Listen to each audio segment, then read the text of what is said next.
그때 가이사 아구스토가 영을 내려 천하로 다 호적하라 하였으니 이 호적은 구레뇨가 수리아 총독이 되었을 때 처음 한 것이라. 모든 사람이 호적하러 각각 고향으로 돌아가매 요셉도 다윗의 집 족속이므로 갈릴리 나사렛 동네에서 유대를 향하여 베들레헴이라 하는 다윗의 동네로 그 약혼한 마리아와 함께 호적하러 올라가니 마리아가 이미 잉태하였더라.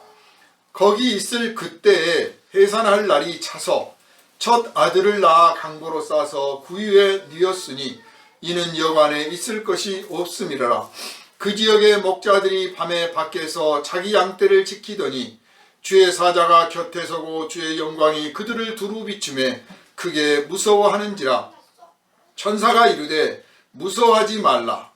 보라, 내가 온 백성에게 미칠 큰 기쁨의 좋은 소식을 너희에게 전하노라. 오늘 다윗의 동네에 너희를 위하여 구주가 나셨으니 곧 그리스도 주시니라.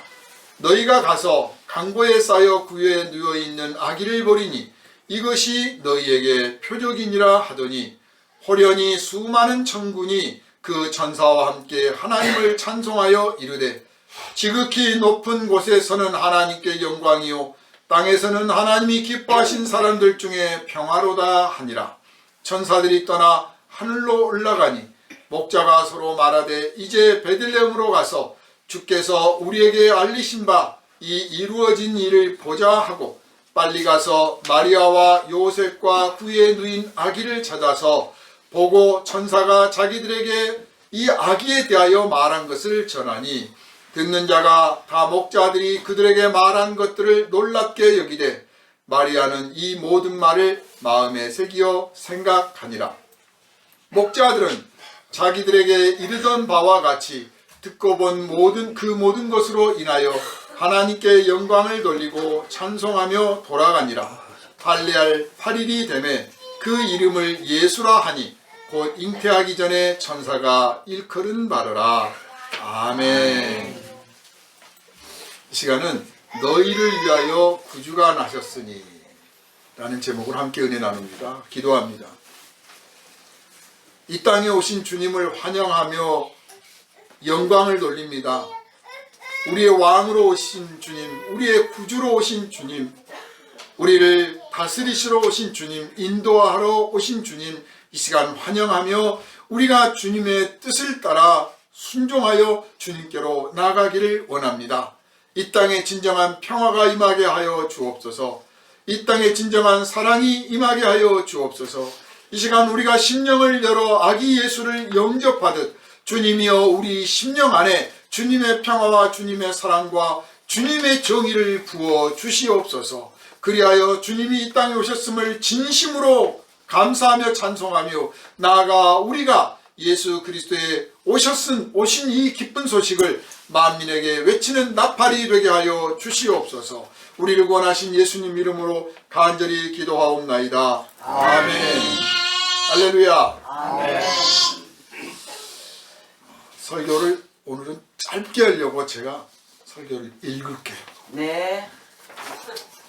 자, 눈물 젖은 빵을 먹어본 적이 없는 자, 슬픈 밤을 한 번이라도 침상에서 울며 지새운 적이 없는 자, 그는 당신을 알지 못하오니 하늘의 권능이시여 당신을 통하여 삶의 길을 우리는 얻었고 불쌍한 죽을 자들을 타락하게 하시어 고통 속에 버리셨으되 그럼에도 저희는 죄값을 치르게 됩니다. 눈물 젖은 빵을 먹어본 적이 없는 자라는 제목의 요한 볼프강 본 괴테의 시입니다. 이 시 외에도 자신의 인생관이 형성되는 과정을 묘사한 장편 소설 비렐름 마이스터의 수업시대에서 눈물 젖은 빵을 먹어보지 못한 사람과는 인생을 얘기하지 말라는 표현을 남겼습니다.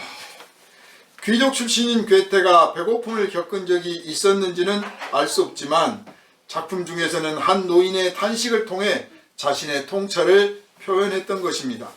이렇게 해서 눈물 젖은 빵이라는 표현은 19세기 초 서민들의 가난이 만연했던 유럽의 화두가 되었고 같은 시대를 살았던 슈베르트와 슈만과 리스트를 거쳐서 20세기에는 루빈스타인에 이르기까지 가난한 여러 음악가의 영향을 미쳐서 그들 작품 속에서 찬란히 빛나고 있습니다. 이왕 눈물 젖은 빵이라는 말이 나왔으니 조금 더 가보겠습니다. 한국일보 지평선이라는 코너에 오래전에 실렸던 이야기입니다. 첫 번째 이야기입니다. 남편은 그날도 신문지에 생선을 쌓아왔다. 또 부인의 짜증에 남편은 웃었다. 누가 맛 좀 보라고 해서. 부인이 교사 남편의 생선 배달을 이해한 것은 월급날이었다. 몇천 원 봉급이 반토막이 나 있었다. 고기잡이 하는 학부모가 기성회비 대신 생선을 놓고 갔으며 교사는 집꼬리 월급에서 몇몇 아이들의 기성회비를 대납해 왔던 것이다. 이 일은 졸업식 날 몇몇 학부모가 또 생선을 들고 오는 통에 동네에 알려졌다. 교사는 생선을 가져오지 않아도 졸업장을 준다는 말을 미리 못한 게 미안했다. 1960년대 한 어촌 학교의 실화다. 두 번째 이야기를 읽겠습니다. 살이 터질 듯한 추위. 셔츠만 입고 운동장에 집합. 체육교사의 불효령은 여전했습니다. 한 아이가 교복 차림으로 운동장에 섰습니다. 셔츠만 입으라니까. 만년 셔츠도 괜찮나요? 무슨 셔츠든 빨리 윗돌이 벗어. 아이의 맨몸이 빨갛게 변하고 있었다. 한 벌뿐인 내일을 바깥일하는 홀어머니를 위해 벗어놓고 등교했던 것이다. 교복 다시 입어라.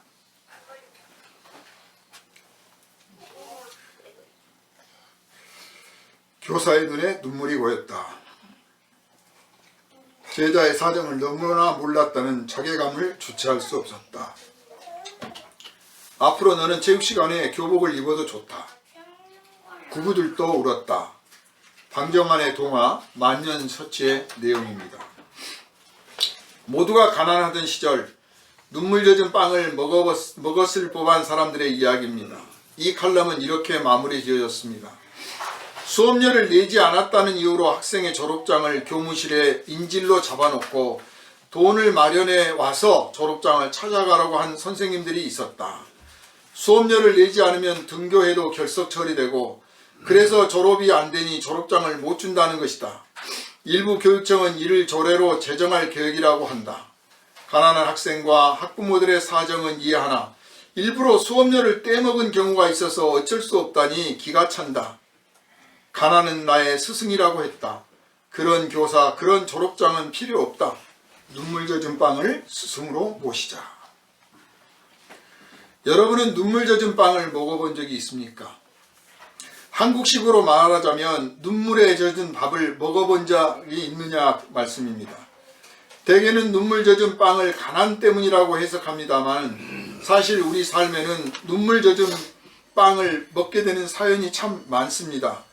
배고파서 울고, 추워서 울고, 아파서 울고, 무서워서 울고, 어떤 사람이 그리워서 울고, 화가 나서 울고, 서러워서 울고, 외로워서 울고, 잘못한 것이 너무 많아서 울고.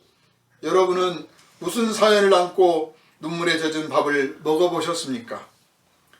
뼈아픈 눈물을 흘려본 사람은 슬픔의 바다, 절망의 바다, 눈물의 바다인 인생 바다 그 깊이를 압니다. 인생 바다는 사실 죄의 바다입니다. 죄로 인해 인생에 죽음이 들어왔고 죽음을 따라 슬픔도 절망도 눈물도 아픔도 괴로움도 두려움도 들어왔습니다. 이제 저는 괴테의 글을 조금 바꿔서 말해보겠습니다. 눈물 젖은 빵을 먹어본 적이 없는 사람은 예수 십자가에서 흘린 피의 의미를 모른다. 죄의 바다 한가운데는 때로 하나님의 아들이 오셨습니다. 깊은 바다는 칠흑같이 어두운데 배는 외롭고 매서운 바람 불어와 파도는 넘실거리는데 호련히 한 줄기 빛이 하늘에서 내려와 비춰줍니다. 빛을 따라 내려온 향기가 온 땅에 퍼지며 아름다운 노래가 온 하늘에 사무칩니다. 주의 사자가 곁에 서고 주의 영광이 그들을 두루 비추매 목동들은 크게 무서워했으나 그들이 목격한 장면은 영원히 잊지 못할 신비한 광경입니다. 목동이라는 직업이 멀리서 보면 매우 편안하고 낭만적이기만 한 직업 같습니다만 다른 여느 직업처럼 고달픈 사정도 많습니다. 목동은 밤이 되면 불침번을 서야 합니다. 도둑도 없진 않겠지만 무엇보다도 일이나 늑대로부터 양을 지키기 위해서입니다. 잠시라도 졸거나 한눈 팔다가는 양들이 산짐승들에게 물려 끌려가도 모르므로 낮이나 밤이나 목동들은 깨어 있습니다. 목동의 생활이란 긴장감의 연속이 아니었을까 생각합니다. 근신하라, 깨어라, 너희 대적 마귀가 우는 사자같이 두루다니며 삼킬 자를 찾나니, 이렇게 말씀하신 베드로전서 5장 8절의 말씀을 기억하면서 우리의 영혼의 목자이신 주님께 감사를 고백하게 됩니다. 모두가 잠든 깊은 밤에 밖에서 양을 지키던 목동들 앞에 주의 천사가 호련히 섰고 주의 영광이 두루 비쳤습니다. 너희를 위하여 구주가 나셨으니. 하나님의 아들이 이 땅에 나셨음을 알려 하는데 장소는 구석진 곳 마구간이요 시간은 모두가 잠든 깊은 밤입니다. 그러니 목동, 그 밤에 깨어있는 사람, 그보다도 세상 누구보다도 구주를 반길 그 사람들이 아니면 누가 그 소식을 받아들이겠습니까? 여러분, 가난에 부끄러워하지 마십시오. 가난은 불편하나 오히려 하나님과 가까워질 수 있는 길입니다. 그래서 구약성경 이사야서에서는 주의 성령이 내게 임하셨으니 이는 가난한 자에게 복음을 전하게 하시려고 내게 기름을 부으시고 나를 보내사 보르는 자에게 자유를, 눈먼 자에게 다시 보게 함을 전파하며 눌린 자를 자유롭게 하고 주의 은혜의 해를 전파하게 하려 하심이라 하였더라 하였고, 예수께서도 눈을 들어 제자들을 보시고 이르시되 너희 가난한 자는 복이 있나니 하나님의 나라가 너희 것이미요 라고 말씀을 하셨습니다. 여러분 기억하십시오. 하나님의 아들은 구원받으러 오신 것이 아니라 구원하러 오셨습니다. 너희를 구원하러 오셨다고 말씀하셨으니 누구든지 그 너희를 자신으로 알고 그리스도를 영접하면 그 사람은 구원의 부르심에 합당한 사람입니다. 우리는 그 너희 중에 한 사람임을 감사하면서 구원의 주님을 뜨겁게 믿고 있습니다. 오늘은 성탄절 주님 오심을 감사하면서 우리 자신은 하나님이 찾으시는 그 가난한 사람인가, 아니면 혹시 그동안 그 가난을 잃어버린 것은 아닌가 생각해 봅니다.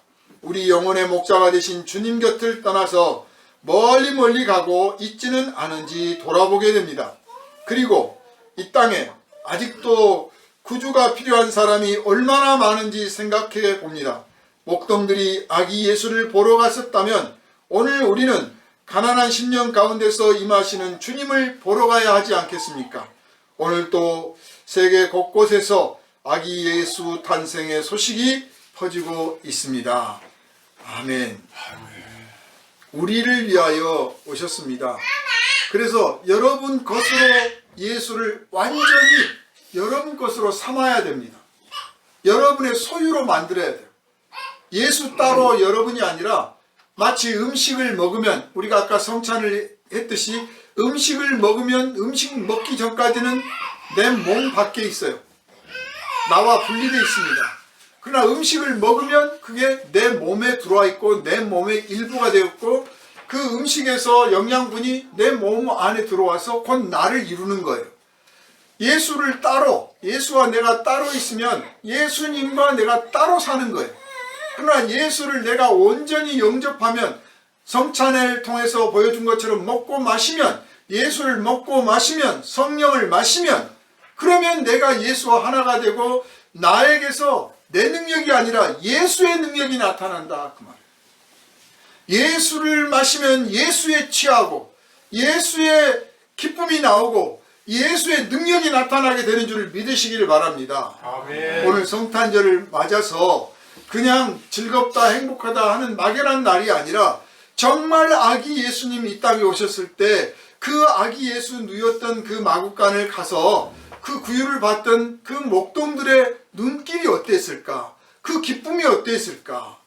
그 감동은 어떠했을까 생각해 보면서 나는 예수를 그렇게 영접하고 있나? 나는 날마다 예수를 그렇게 보려 하고 있는가? 나는 예수, 아기 예수를 그렇게 감사하면서 신비한 눈길로 찬송하고 있는가? 깊이 생각해 보고 또 이 땅에 얼마나 많은 사람들이 아기 예수가 필요한지 모릅니다. 전쟁이 있고 가난이 있고 재난이 있고 인간 사회 갈등과 분열이 가득하고 육신의 질병과 고통이 가득한 이 세상에서 예수가 얼마나 많이 필요한지 모릅니다. 몰라서 못 믿는 사람들이 너무 많아요.